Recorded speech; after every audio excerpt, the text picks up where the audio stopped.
Good morning. It's Tamika Chambers with Create a Generational Love Cycle. Have you ever heard the words, association brings about assimilation? There is a Bible verse that says that those who walk with the wise become wise. My son and I was talking about relationships today, and that's been kind of the theme that I have been, that's been the foundation of my quotes this week. That often, as parents, we don't want our children to be outsiders. There's enough statistics that say if for the quiet children or the ones that are seen as the outsiders, they're more likely to do um, surprising behaviors, the quiet ones.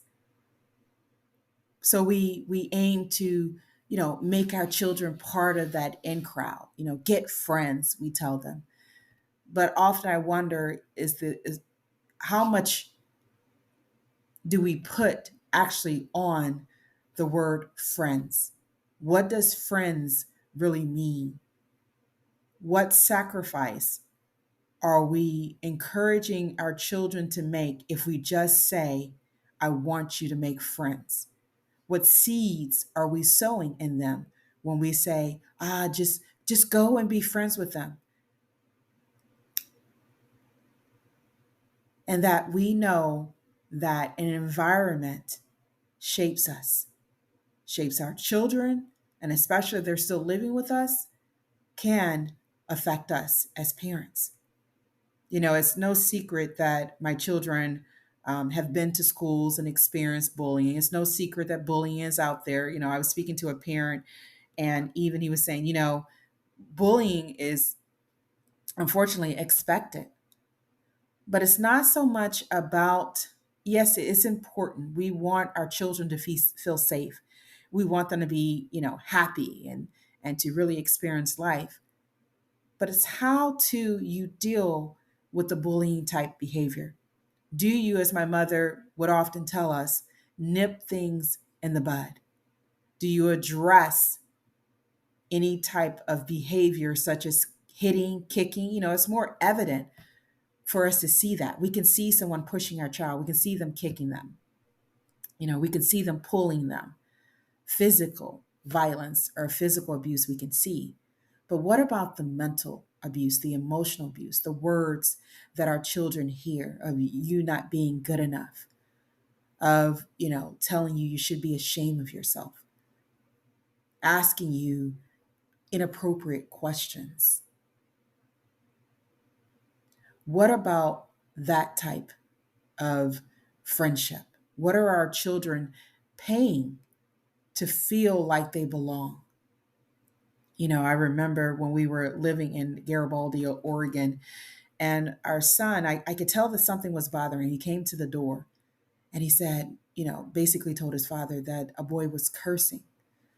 And somehow that boy, I don't know if my husband told him to come here or, if he came to the door, but my husband asked him, he said, were you cursing? And the boy said, no.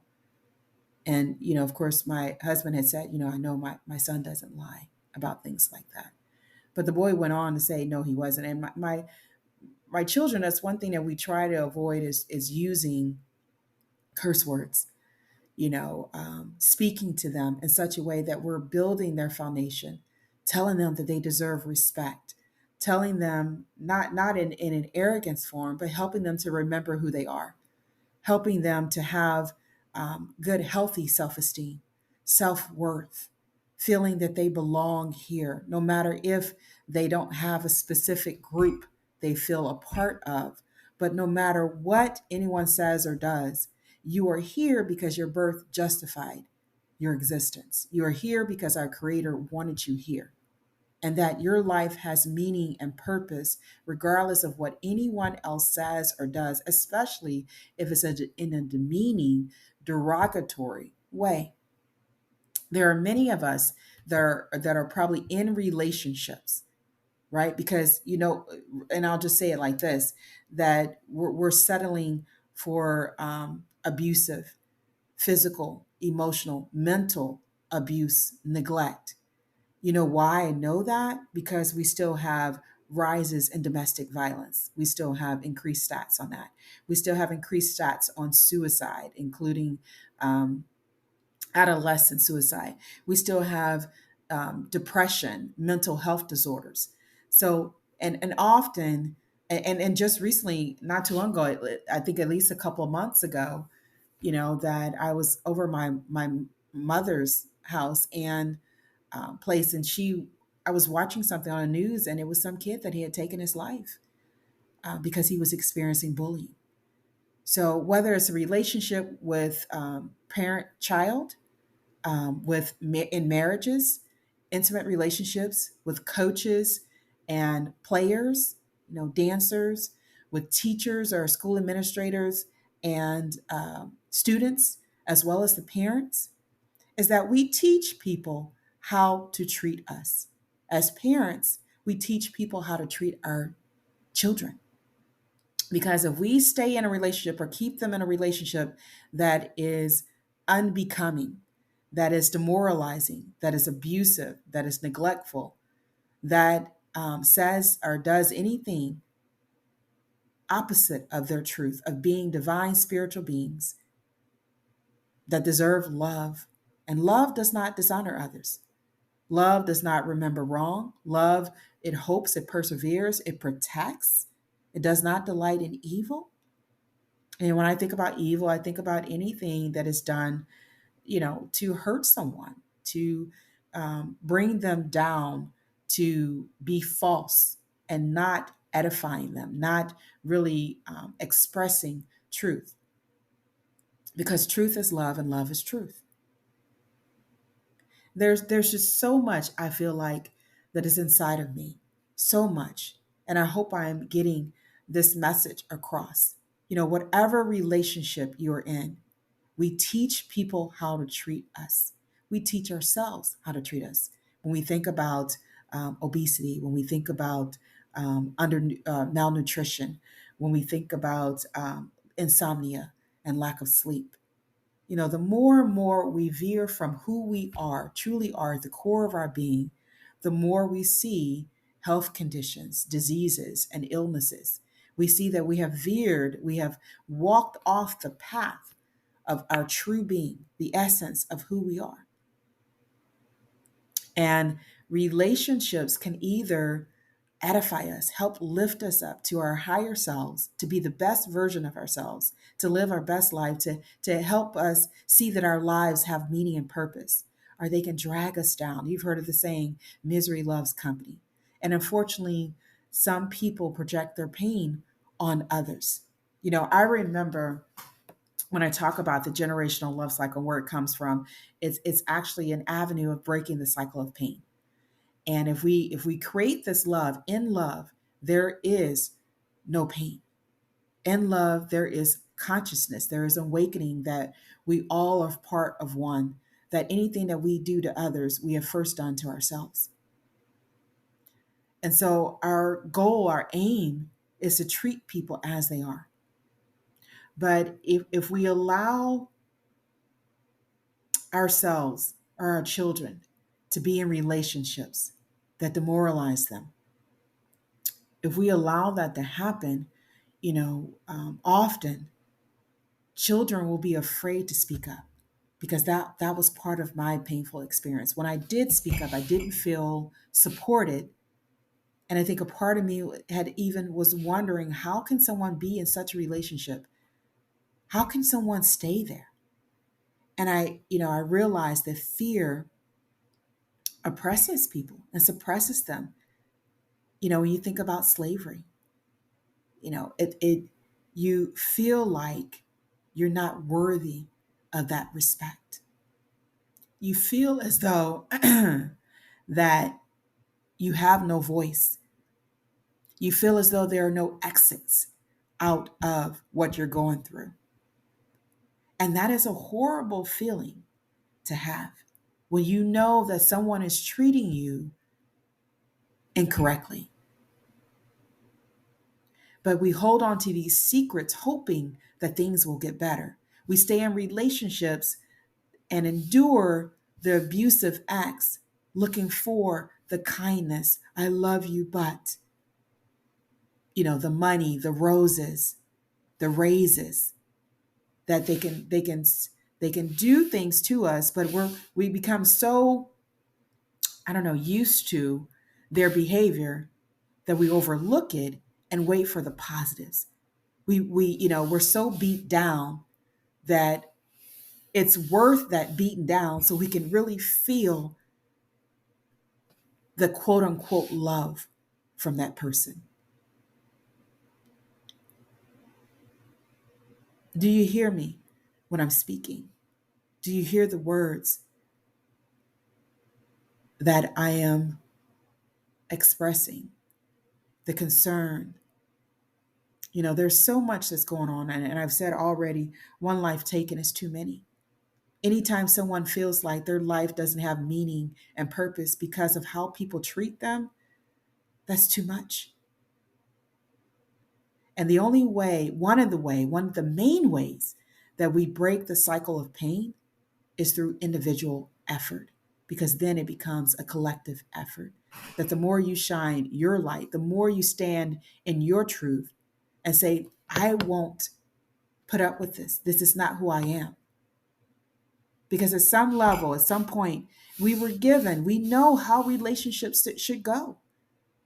So instead of encouraging our children just to make friends, encourage them to stand in their truths. Encourage them to speak up for what is right. Encourage them that no matter what anybody else does or says, your life still has meaning and purpose. You will find like-minded people. And that's what I believe. I believe if I'm like this, there are others that are like this too. And often we can become hopeless and in despair. And we've seen what happens when people are hopeless and in despair. When they feel like there's no hope, when they feel like that there's no one out there that will treat them the way that they want to be treated. I believed it. I believed because I knew what love wasn't, that love is out there because I desired it. Because I knew what disrespect was. I had to go inside myself and learn to respect myself, learn to love myself, learn to speak up for myself, learn to stand still, learn that the whole saying that I can do bad all by myself. I can beat myself up. I don't need your help to do that. But I don't want to beat myself up. I really want to live. And I want to live this gift of life that has been given to me. And I want you to be a part of it. But I can't force you. I can't make you love me, make you respect me. But I can show you how I respect myself. I can show you how I love myself. And we must encourage, when you have a hidden voice, when you feel like your voice doesn't matter, again, tunnel of despair. But we teach our children that you have a voice. If someone is treating you disrespectfully, it is your opportunity to speak up. Every experience has a divine reason. And it's not so life can make you bitter and to lose hope, but to truly express your truth. This is Tamika Chambers with Create a Generational Love Cycle. And it's all about dismantling, assessing, evaluating these thoughts that have created this generational cycle of pain. And one of them is dealing with relationships. What is our what do we what is our definition of friendship? What is our definition of nice? What is our definition of respect? What is our definition of love? See, we have to look at those, because how else are you measuring the relationships that you're in? What do you have that tells you that it's okay for people to beat you, to kick you, to hit you, to curse at you, to call you outside your name? What have you experienced, or did you experience as a child? Because right now, you're no longer a child. You have the right to speak up for yourself, to stand up for yourself. Because when people see our light, they have choices. And many people have seen their light because of others seeing theirs. But we can't just you can hope for that. But again, we're not here to change people. We're here to grow more into ourselves, the spiritual being, to align our personality with the spirit that we are. So I just want to leave you with that. And how do we do that? We assess our meanings, our definitions, and then we assess how we're treating ourselves first before we assess how we are allowing others to treat us. And then we make the necessary changes. Always first with ourselves, believing that we deserve better, believing in who we are, and believing that our life has meaning and purpose. I just relaunched my newsletter, Notes on Life, Empowering You to Be You, and it's sending weekly messages, just short messages about who you are. And I also send to links for my Facebook page, Fulfill Your Divine Purpose, as well as Create a Generational Love Cycle, and additional things that you can use to achieve and sustain optimal health. Helping you to remember who you are, to create a generational love cycle, to heal from the inside out. And I tell you, just because we've sown the seeds doesn't mean we have to continue to reap the harvest. We can change. One person, one thought, one action at a time. As always, make this lifetime great because you still can. You are alive for reasons. Every relationship is an opportunity to express your truth.